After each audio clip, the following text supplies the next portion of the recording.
अजिबात काळजी करू नकोस, मला काहीही होणार नाही, निश्चिंत राहा. काय नोटिशीची राख. हे केसरीकार स्वतःला फारच शाणे समजू लागले. त्यांच्या लेखानंतर बडोद्याच्या महाराजांचं प्रकरण योगायोगानं तरीच काय लागलं. यांना वाटू लागलं की यांनी मनात आणलं तर कोल्हापूरचंही प्रकरण तडीच लावतील. अरे हट, इथे कच परवेशी आहे. आज केली असेल नोटिशीची राख, पण लवकरच संन्यास घेऊन अंगाला राख फासून यांना हिमालयात जायला नाही ना लावलं तर नावाचा राव पाहतो नाही मी. तो त्या स्टँडची कधीचा खटपट करून राहील, पण ते काही त्याच्याच्यानी सरळ होईना ते होईना. काय हो शास्त्री बुवा, हे असं सगळ्यांची छायाचित्र काढून घ्यायचं खूळ कसं काय शिरलं तुमच्या डोक्यात? अहो नामजोशी, नवीन नवीन गोष्टी आत्मसात करायला हव्या आपण. हे मात्र खरं आहे. नव्या गोष्टी आत्मसात केल्या तरच पुढची पिढी आपण घडवू शकतो, त्यांना नवीन नवीन माहिती देऊ शकतो. अहो, आमच्या तीर्थरूपांचं एक रेखाचित्र तयार करून घेतलं होतं मी, त्यांची आठवण राहावी म्हणून. अहो, पण हे तंत्रज्ञान माणसाची हुबेहूब छबी तयार करून देतं. बघूया आपल्या पुढच्या पिढ्यांना आपली आठवण येते का? अहो, राजपूत मुघल या राजघराण्यांमध्ये राजाचं चित्र काढून घेण्याची पद्धत होती. या यंत्रामुळे सर्वसामान्यांमध्ये ही पद्धत रुळते की नाही बघा. आपल्या मराठा राज्यातही अशी पद्धत पाहिजे होती, नाही म्हणजे छत्रपती शिवाजी महाराज कसे दिसत हे आपल्याला आजही कळलं असतं. माझ्या माहितीप्रमाणे एका फ्रेंच चित्रकारानं त्यांचं चित्र काढलेलं आहे, पण ते चित्र आपल्या देशात नाही. नाही नाही, ते काय चित्र वगैरे काढणं आपल्यासारख्या सामान्य लोकांना परवडणार नाही. आणि इतर कामे नाहीत का आपल्याला? वेळ कुठे आहे चित्रांसाठी? आणि एक चित्र काढून घ्यायचं म्हणजे काही दिवसांचं काम. अहो बळवंतराव, म्हणूनच नवीन तंत्रज्ञान काही सुविधा आणत असेल तर त्या वापरून आजमावून बघायला हव्यात, म्हणून हा आजचा खटाटोप. बाकी या अलौकिक यंत्राचा शोध लावणाऱ्या त्या जोहान जहानचं कौतुक करावं तेवढं कमी हो. आणि जोसेफ निसेफोर निप्सेचेही त्याने पहिले छायाचित्र टिपले. अहो, मगापासून बघतीये चित्त थाऱ्यावर नाही तुमचं. विचार कसला चालला एवढा? काय झालं?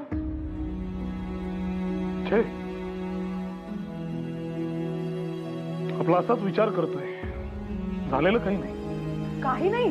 हा, उद्याचा अग्रलेख काय लिहावा यावर विचार करतोय. मी सुचवू का एखादा विषय? सुचव. बाईनं कुणाचं ऐकावं, सासूचं की नवऱ्याचं? या प्रश्नाची उकल झाली ना तर घराघरामध्ये आनंदाची कारंजी अशी थुई थुई नाचायला लागतील. गहन प्रश्न आहे, विचार करण्यासारखा आहे खरा. होय, मग आहेच मुळे गहन प्रश्न. आणि आम्हा बायकांपुढे तर वेळोवेळी हा प्रश्न उभा राहतो. सासू म्हणते पूर्वेला जा की लगेच नवऱ्याने म्हटलंच पाहिजे पश्चिमेकडे जा म्हणून. मग अशा वेळेस काय करायचं आम्ही बायकांनी, सांगा बरं? पेच आहे खरा. मग काय म्हणत होती काकू?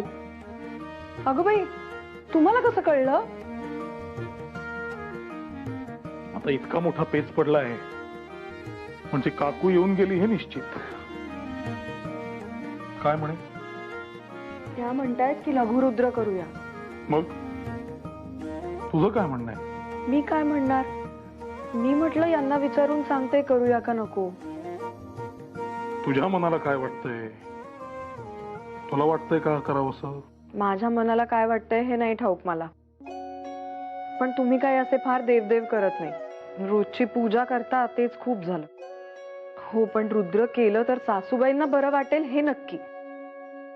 आणि मी काय म्हणते, देवाचं नाव घ्यायचं असेल तर त्यात काही चूक आहे का सांगा बरं? मनात काही हेतू असेल किंवा नसेल देवाचं नाव घेतल्याने शांतताच वाटणार ना मनाला. तुझ्या मनाला बरं वाटणार असेल तर कर, माझी काही हरकत नाही. होय ना, मग मी उद्याच निरोप पाठवते गुरुजींना. काकूंनाही कळवते आपण करूया रुद्र, यांची काही हरकत नाही म्हणून. आणि यशोदा वहिनींनाही सांगते.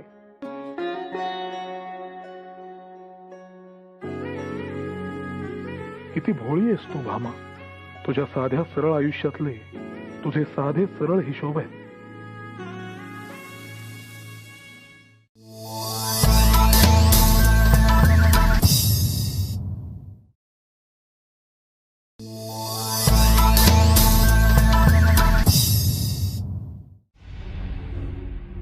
आणि ज्यांच्या गोटातल्या प्रकरणाला आपण वाचा फोडून त्यांची कृष्णकृत्य चव्हाट्यावर आणली आहे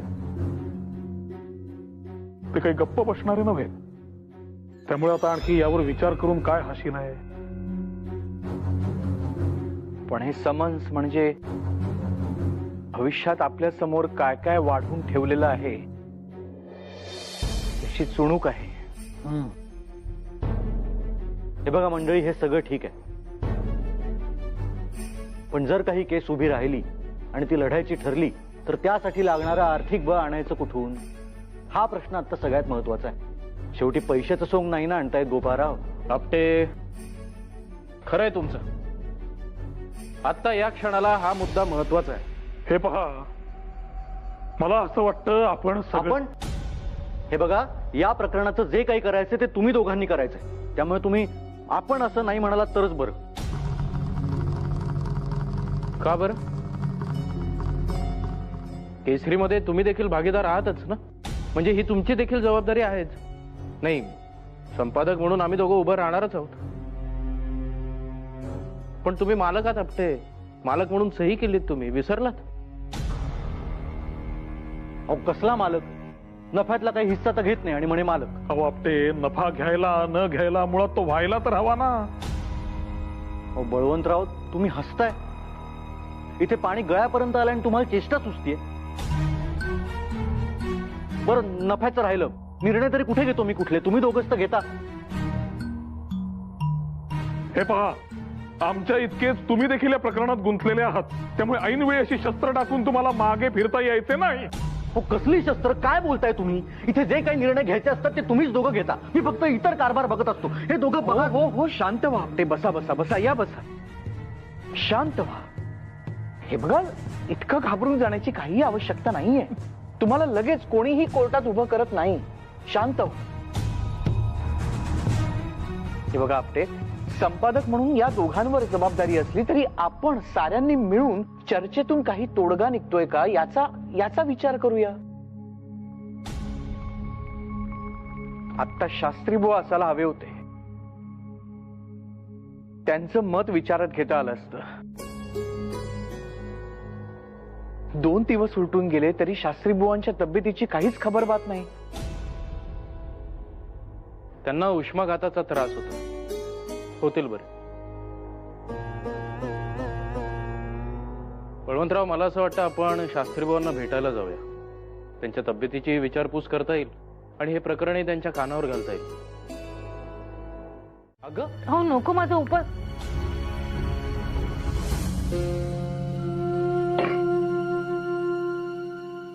वाटलंच होतं मला उपास करत असणार तू. किती वेळा सांगितलं हा वेडेपणा करू नकोस म्हणून. ते आईंनी सांगितलं की व्रत आणि उपवास केले तर मला मूल, आणि काय हरकत आहे नाही का, थोडासाच त्रास होईल जीवाला, पण आपल्या संसारात सुख आहे. तुला खरंच असं वाटतं हे उपास तापास करून जे सुख मिळणार आहे त्याने मला आनंद होईल? काय हा वेडेपणा डोक्यात घेतलास? का करतेस? अगं आईची गोष्ट वेगळी, मागच्या पिढीमधली ती. पण तुला इतक्या वेळा समजून सांगूनही जर तू असं वागणार असेल तर काय अर्थ आहे? आई म्हणाल्या की मला मूल नाही झालं तर मग त्या तुमचं दुसरं लग्न लावून देतील. आता तुम्हीच सांगा काय करायचं मी? आई असं म्हणाल? मग आत्ता जाऊन विचारतो. आई, नको. मूल होण्या न होण्याने नाही, पण तू जर हे वागायचं थांबवलं नाहीस तर मात्र दुसरं लग्न करीन मी. काय हो, या अशा अवस्थेत पण तुम्हाला चेष्टा सुचतीये ना? थट्टा नाही करत आहे मी. आमचं वय कुरकुरत रे आताशी. रोज नवीन सूर्य पाहिला की आभार मानायचे आणि रात्री झोपताना नवीन चंद्र बघायला मिळाला म्हणून आभार मानत निजायचं, असं चाललंय. तब्येतीची कसली आली कुरकूर? अजून खूप आयुष्य जगायचंय तुम्हाला. नाना अकस्मात सोडून गेले, पण त्यानंतर तुमचाच आधार वाटला या मुलांना. खरा आधार गंगाधर दादाचाच होता. वडील भाऊ म्हणून अगदी वडिलांसारखा पाठीशी राहिला बघ. आणि त्यांच्या माघारी तुम्ही आमच्या पाठीशी उभे राहिलात. त्यांची उणीव कधीही भासू दिली नाहीत. जमेल तसं केलं काहीतरी. आणि काय रे, आठवतंय का तुला कॉलेजात जायच्या आधी केवढा मोठा दंगा घातला होतास तू? आणि लग्नाच्या आधी तर इथे घरी मंगल कार्य काढलेलं असताना आपण तुरुंगाची वारी करायला निघाला होता. आठवतंय की? चांगलंच आठवतंय. पण मला तुमचा राग आला होता बरं तेव्हा, की आपली बाजू सत्याची असताना माफी कशाला मागायची त्या डॅनियलची.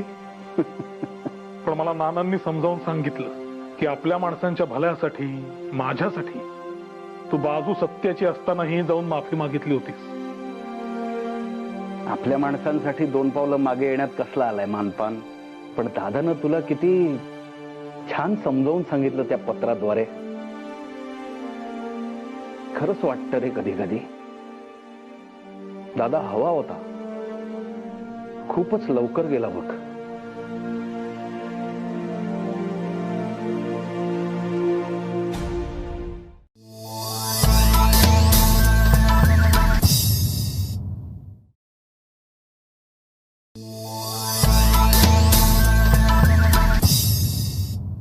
आता थेट 1.5 महिने रजा. मीही भेटून आलो त्यांना, पण त्यांचे कुटुंबीय सांगत होते खूप अस्वस्थ वाटतं त्यांना. त्यामुळे एवढ्यात तरी त्यांना शाळेच्या कामात सहभागी होता येणार नाही.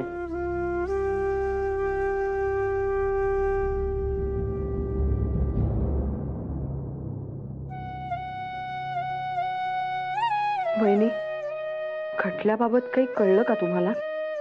नाही हो. मागे काकूंनी सांगितलं तेव्हा मी विचारले ह्यांना. ते चिडले हो माझ्यावर. म्हणाले 4 लोक 4 तोंडांनी सांगतील, तू एका कानाने ऐक आणि दुसऱ्या कानाने सोडून दे. असं बोलल्यावर माझी नाही बाई हिंमत झाली त्यांना काही विचारायची.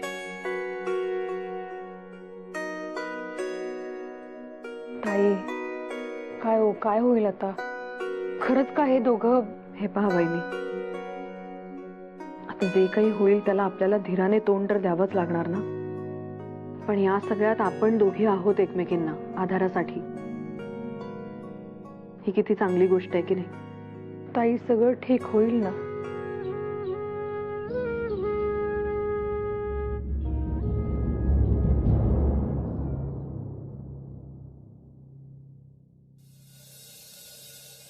काय रे दिनानाथ, म्हणे आता शाळा पण बंद होणार आहे. तुम्हाला कोणी सांगितलं दादा? आता मला कशाला कोण सांगल? हा, अरे अख्ख्या पुण्यात चर्चा आहे, केसरी आणि मराठा तर बंद होईलच म्हणे, तसे शाळा पण बंद होणार आहेत. अहो हळू बोला. भिंतीला कान असतात ना, तसे हवेत सुद्धा अफवा पसरतायत. कुठे आहेत बळवंतराव, गोपाळराव? बोलवा दादा बाहेर. ओ दादा, काय झालं? काय काम आहे? तुम्ही पैसे परत देणार का? आम्ही नाही ना, मग बोलवा त्या दोघांना बाहेर. दादा, हे वृत्तपत्राचं कार्यालय आहे. माहिती आहे आम्हाला. आम्ही आधी शाळेतच गेलो होतो, पण तिथे कोणी नव्हतं म्हणून इथे यावं लागलं. अहो काय झालंय? काही समस्या असेल तर आपण सोडूयात. मुख्य म्हणजे आपण शांतपणे बोलूयात का? ही काय शांतपणे बोलायची वेळ आहे का? थांबा बळवंतराव, थांबा. दिनानाथ बोलतोय ना. अहो, पालकांशी बोलायला नको का? त्यांच्या काही समस्या असतील तर. आपण तुम्ही किती किती पालकांशी बोलणार आहात आता? आता हे असे पालक येण्याचं प्रमाण वाढत जाईल. पुण्यात झपाट्यानं अफवा पसरतायत, हा त्याचाच परिणाम दिसतोय. आम्हाला आमच्या मुलांना आता तुमच्या शाळेत ठेवायचंच नाहीये. तुम्ही फीचे पैसे परत करा बघू आणि दाखला देऊन टाका. नाहीतर काय, आम्हाला आमचे पैसे परत हवेत. उद्या पटकन शाळा बंद झाली तर आम्ही करावं काय? अहो या अफवा आहेत, काही शाळा बंद होणार नाहीये. आणि जर शाळा बंद झाली ना, तर मी तुम्हाला तुमचे पैसे आणून देईन. उगाच इथे तमाशा नको. या तुम्ही, या, निघा निघा निघा दादा. बघा, या नाना, या.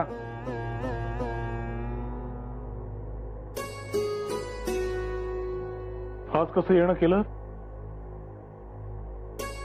काम तसं महत्वाचं आहे बळवंतराव. हे घ्या. हे काय?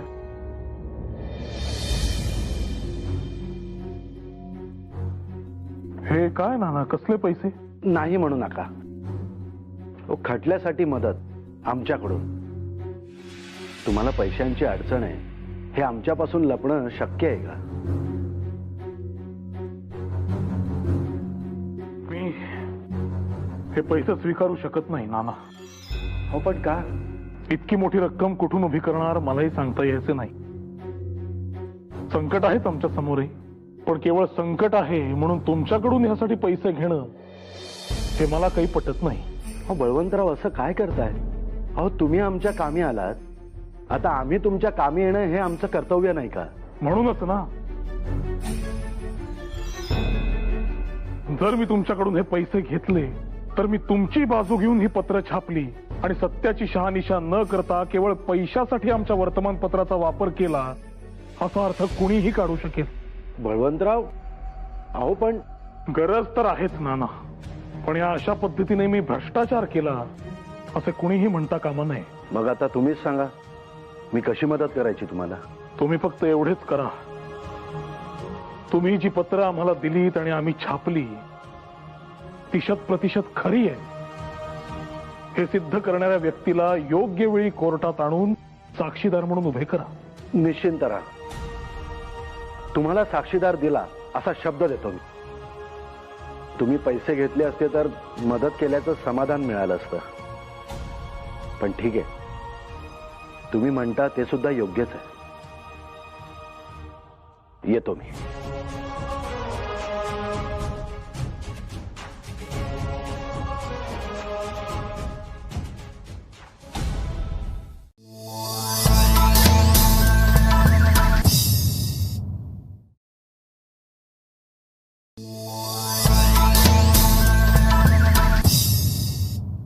मला म्हणाली, का हो आमच्या कृष्णीला रागे भरताय तुम्ही?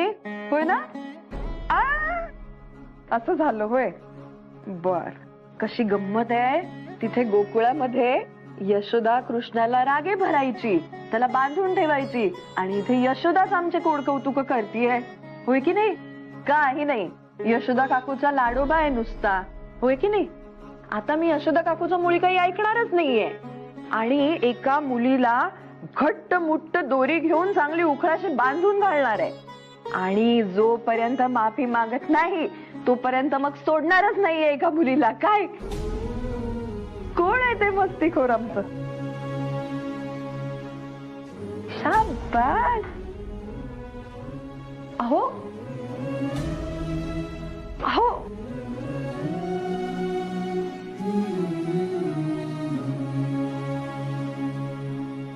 काय झालं असेल?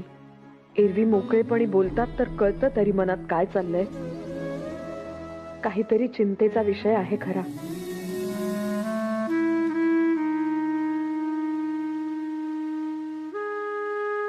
अहो अहो, काय? दूध. अलीकडे खाण्यापिण्याकडे लक्ष नाही तुमचं. आत्ताही नीट जेवला नाही. दूध पिऊन घ्या, बरं वाटेल. काम संपलं की पितो. ठेवून दे. काय हो, लेखनाचा पसारा मांडत बसलात तुम्ही? नाही म्हणजे अहो, झोपायचं नाही का? अगं, हॅमलेटचं भाषांतर करायला घेतलंय. विकार विलसित. आता या खटल्यासाठी पैसे उभे करावे लागणार, म्हणून म्हटलं हे काम हाती घ्यावं. हॅमटेल? अगं बाई, हा कोण तुमचा हॅमटेल? हॅमटेल नव्हे, हॅमलेट. अगं, शेक्सपियर नावाच्या लेखकाने हे नाटक लिहिलंय. फार प्रसिद्ध आणि लोकप्रिय बरं का हे हॅमटेल. आता माझी चेष्टा कराल का? नाही माहित मला, तर एवढी चेष्टा करायची? बस, समजावून सांगतो तुला. बस सांगतो. शेक्सपियर नावाचा कवी, अभिनेता आणि नाटककार होता 16व्या शतकात. त्याची बरीचशी नाटकं प्रसिद्ध होती. त्याच्या 4 शोकांतिका आहेत, त्यातलं हे हॅमलेट. काय असं का बघतेस? तुम्ही असं काय काय बोलायला लागलात ना, मला बाई खूप कौतुक वाटतं तुमचं. केवढं काय काय लिहित असता, वाचत असता. अहो नाही, शाळा, वर्तमानपत्र, तो खटला आणि आता हे नाटक, हे एवढं सगळं तुम्ही. मला पण इतकी चिंता सतावत होती की सगळी कामं कशी बशी आटोपली आणि सरळ तळ्यातल्या गणपतीला गेले. बरं केलं, देवाच्या दारात उभी राहिले आणि मन शांत झालं. सैरभैर मन घेऊन त्याच्या दारात जायचं आणि सगळं काही त्याच्यावर सोपवायचं. तुमचं मन शांत झालं ना? झालं तर मग. हो तर, पण आज नुसताच नमस्कार नाही केला, त्याला चांगलं बजावून सांगितलं. दोघांवरचं किटाळ टळू दे बाबा, आणि गुरुजींना अभिषेक करायला सांगितला. प्रसाद आणलाय, हे घ्या.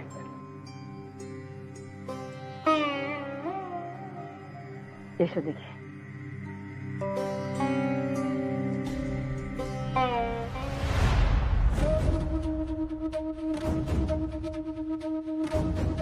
सासूबाई ते जानकी काकू ते यशोदे,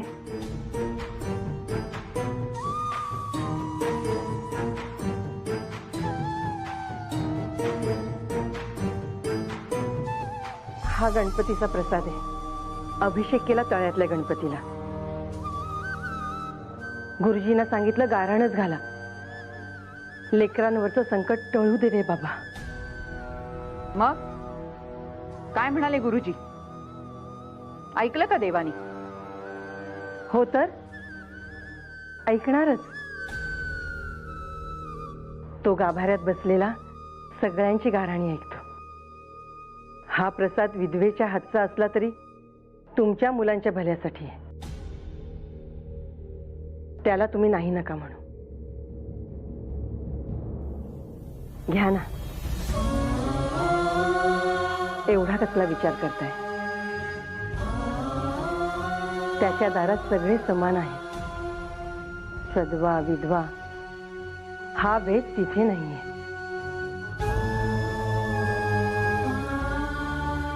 प्रसादाला नाही म्हणायचं नसतं.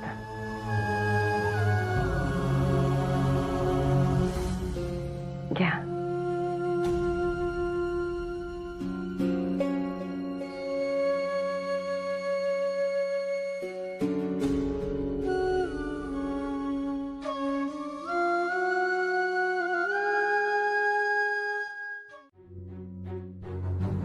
आयुष्यात प्रथमच कोर्टाची पायरी चढलो रे. माझ्यामुळेच पोलीस स्टेशनात देखील पहिल्यांदाच आला होतास तू. ते कसं विसरीन मी? म्हणजे अहो गोपाळराव, मागे एकदा, म्हणजे बरीच वर्षे झाली त्याला. बरी. अहो लग्नाची धामधूम होती घरामध्ये आणि हा मुलगा गायब. आम्ही आपले शोधतोय सगळीकडे. शेवटी कुठे सापडला विचारा? कुठे? पोलीस ठाण्यात. पोलीस ठाण्यात? आणि ते कसं? ते एक मोठंच महाभारत आहे. अहो झालं असं की एका चोराची बाजू मी लावून धरली म्हणून गजाआड जाण्याची वेळ आली होती माझ्यावर. तेव्हा देखील काका झाले मदतीला. आणि आणि आणि बोहल्यावर चढणाऱ्या या मुलाचं सत्यासाठी लढा हे प्रकरण मिटवून आलो एकदाच. मिस्टर सेला,